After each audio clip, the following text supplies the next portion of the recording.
Good morning sir. Good morning. ഉഷാറല്ലേ? തെരഞ്ഞെടുപ്പ് ചൂടിലൊന്ന് തളർന്നിട്ടുണ്ടോ? ഇല്ല ചെറിയ ക്ഷീണം? ഇല്ല ഉഷാറായിട്ട് അമ്പലത്തറക്കാരെ അങ്ങനെ ക്ഷീണിപ്പിക്കാമെന്ന് ആരും വിചാരിക്കണ്ട. പൂന്തറക്കാരുണ്ടല്ലോ, മത്സ്യത്തൊഴിലാളികളായിട്ടുള്ള മനുഷ്യര് കടലിലുണ്ടല്ലോ, എത്ര ഉയർന്ന തിര വന്നാലും ആ തിരയ്ക്ക് മേളിൽ വെള്ളം ഇറക്കും. ഡബിൾ സ്ട്രോങ് ആണ് അല്ലേ? സൈന്യമാണ് കേരളത്തിന്റെ സൈന്യമാണ്. ഇവിടെ നിന്നാണ് എന്ത് കൊണ്ടുപോയത്? നമ്മുടെ വള്ളങ്ങളൊക്കെ കയറ്റി പ്രളയം ബാധിച്ച സ്ഥലങ്ങളിലേക്ക് കൊണ്ടുപോയത്. രക്ഷകർ എന്ന് നമ്മൾ പറയില്ലേ, അവരാണ്. അപ്പോൾ എന്താ അവസ്ഥ? നമ്മുടെ മൊത്തത്തിലൊരു പൊളിറ്റിക്കൽ ട്രെൻഡ് നിയമം ഇടതുമുന്നണിയല്ലേ? നിയമം ഇടതുമുന്നണി തന്നെ പിടിക്കൂ ആണോ? ഉറപ്പല്ലേ? ഉറപ്പ് തന്നെ. ഉറപ്പാണ്. പക്ഷെ അപ്പുറത്ത് അടിച്ചു കയറി വരുന്നുണ്ട് രണ്ടുപേരും, NDAയും UDF. ഇല്ല UDF ആണോ? അതെ, UDF സ്ഥാനാർത്ഥിയുടെ വീട്ടിൽ പോലും LDF ഒരു വോട്ടുണ്ട്. അതാരാ ഉദ്ദേശിച്ചത്? അത് ശരി. അയ്യോ, അത് നമ്മൾ പറയാൻ പാടില്ല. അവര് വിഴിഞ്ഞത്തിന്റെ ഡയറക്ടർ അല്ലേ? ഉദ്ദേശിച്ചാരെന്ന് എനിക്ക് മനസ്സിലായി. UDF സ്ഥാനാർത്ഥിയുടെ വീട്ടിൽ LDF വോട്ടുണ്ടെന്നുള്ളതാണ്. തീർച്ചയായിട്ടും അതുണ്ടാവും. എന്താ മൊത്തത്തിലൊരു ട്രെൻഡ്? ഞങ്ങൾ ജയിക്കും. തിരുവനന്തപുരത്ത് ശിവൻകുട്ടി നേമത്ത് സഖാവ് ജയിക്കും തീർച്ചയായിട്ടും. പക്ഷെ റിപ്പോർട്ടുകൾ പറയുന്നത് NDAക്ക് വലിയ അടിച്ചുകയറി വരുന്നു, ശബരിനാഥ് കളം നിറയുന്നു എന്നൊക്കെയാണല്ലോ. ഇല്ല, ഞങ്ങൾക്ക് നല്ല വിശ്വാസമാണ്. ഞങ്ങൾക്കൊപ്പം ജനങ്ങളുണ്ട്. കഴിഞ്ഞ കാലങ്ങളിലുണ്ടായ വികസന പ്രവർത്തനങ്ങൾ തീർച്ചയായിട്ടും വോട്ടായിട്ട് മാറും. ആ പ്രതീക്ഷ ഞങ്ങൾ നേമത്ത് എന്തായിരുന്നാലും ശിവൻകുട്ടി ജയിക്കും. അണ്ണൻ ജയിക്കുവോ? എന്താ അവസ്ഥ? നിയമം LDF അപ്പുറത്ത് രാജീവ് ചന്ദ്രശേഖർ സ്ട്രോങ് ആണ്. ശിവൻകുട്ടി വമ്പിച്ച പുരുഷോട് ജയിക്കും. തീർച്ചയായിട്ടും. ഡബിൾ ലോക്കിട്ട് പൂട്ടുവാ ശിവൻകുട്ടി തന്നെ. ത്രികോണ മത്സരം. ആരാണ് കരുത്തർ ഇവിടെ ഇപ്പോ നിലവിലുള്ള? 3 മുന്നണി സ്ട്രോങ് അല്ലേ?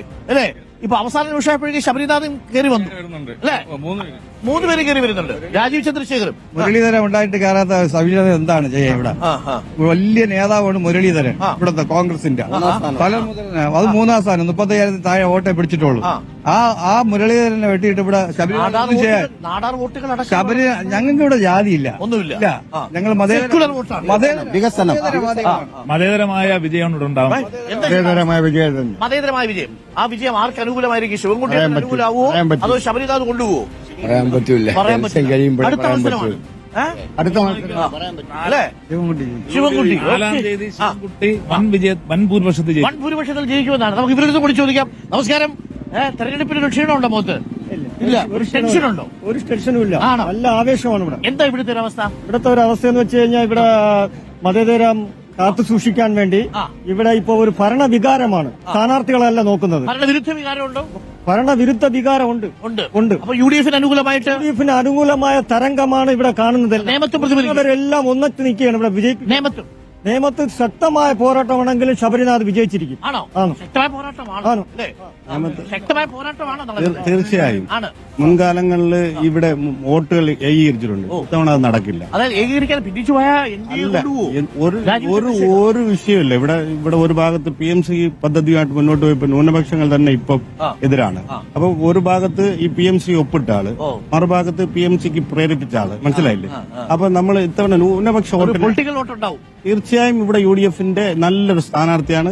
തീർച്ചയായും. പക്ഷെ മുരളീധരൻ പിടിച്ച വോട്ടിനേക്കാൾ പിടിക്കാൻ പറ്റുമെന്നുള്ളതാണ് അവർ ചോദിക്കുന്നത്. അതാണ് യുവാക്കൾ ശബരിയുടെ കൂടെ ഉണ്ട്. ഇപ്പോൾ യുവാക്കൾ കളം പിടിച്ചോ? ശബരി നിറഞ്ഞില്ലേ? കളം നിറഞ്ഞില്ലേ? ഏറ്റവും കൂടുതൽ ശബരിയാണ് ഏറ്റവും കൂടുതൽ മുൻപന്തിയിൽ UDF ഇവിടെ നിൽക്കുന്നത്. ശിവൻകുട്ടി 3-ാം സ്ഥാനം വരുള്ളൂ. തീർച്ചയായും 3-ാം സ്ഥാനം വരെ കിട്ടും. ഇവിടെ 5 വർഷമായിട്ട് വികസനം കിട്ടാക്കനിയായി കടന്നുപോയ ഒരു പ്രദേശമാണ് നേമം. ഇതുവരെയും തിരിഞ്ഞു നോക്കാത്ത ഒരു MLA ആയിട്ടാണ് ഞങ്ങൾക്കും മറ്റുള്ള എല്ലാവർക്കും തോന്നിയിട്ടുള്ളത്. കഴിഞ്ഞ പ്രാവശ്യം നമുക്കിതിനു മുമ്പൊക്കെ ഘടകകക്ഷികളാണ് കോൺഗ്രസിനെ മത്സരിച്ചതുവെങ്കിൽ കഴിഞ്ഞ പ്രാവശ്യം K മുരളീധരൻ വന്നിട്ടാണ് BJP പൂട്ടിട്ടത്. അതിന് യാതൊരു തർക്കവുമില്ല. അത് കഴിഞ്ഞ പ്രാവശ്യം കൈപ്പത്തി ചിഹ്നത്തിൽ കടന്നു വന്നപ്പോൾ അവിടെ ന്യൂനപക്ഷങ്ങളുടെ ഇടയിൽ ഭയമുണ്ടാക്കി അവസാന നിമിഷം അത് BJP ജയിക്കുമെന്ന് പറഞ്ഞുകൊണ്ടാണ് ഒരുപക്ഷെ ശിവൻകുട്ടി കടന്നു വന്നത്. എങ്കിൽ ഇപ്രാവശ്യം അത് അതായത് കഴിഞ്ഞ പ്രാവശ്യം ജയിച്ചു നേമത്തുനിന്ന്.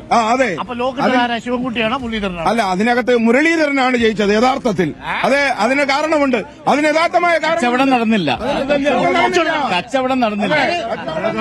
മുരളീധരൻ വന്നിട്ട് ഇവിടെ നടന്നിട്ടില്ല കച്ചവടം. BJP സഹായിക്കാനാണ് കോൺഗ്രസ് ഇവിടെ നിലകൊള്ളുന്നത്. BJP ഇനി യുവത്വം നയിക്കട്ടെ അദ്ദേഹത്തിന് ഇത് BJP സഹായിക്കാൻ വേണ്ടി കേരളൊട്ടാകെ CPM ഭയപ്പാടില്ല വോട്ട് പോലും ഇവിടുത്തെ SDPയുടെ വോട്ട് പോലും ഇവര് മൗനമായി വേണമെന്ന് പറയുമ്പോൾ ഞങ്ങൾ ഇതിനകത്ത് പറയുന്നത് എന്താണെന്ന് സ്കൂളുകൾ നോക്കട്ടെ. കേരളം ഈ സ്കൂളിന്റെ വികസനം അതിന്റെ മുൻവാതിൽ ഒരു മിനിറ്റ്. സ്കൂളില് അമ്പലത്തറ സ്കൂള് ഹൈടെക് ആയോ? ഇല്ല, ഹൈടെക് ആയി. അവിടെ വൻ അഴിമതിയാണ്. ഉമ്മൻചാണ്ടി സർക്കാർ കൊണ്ടുവന്ന വികസനത്തിന് നാട് മുറിക്കലാണ് ഇവിടെ നടക്കുന്നത്. അമ്പലത്തറ സ്കൂളിൽ അവിടുത്തെ കൌൺസിൽ കൊണ്ടുവന്ന ഒരു വികസനത്തിന് പേര് പറയട്ടെ.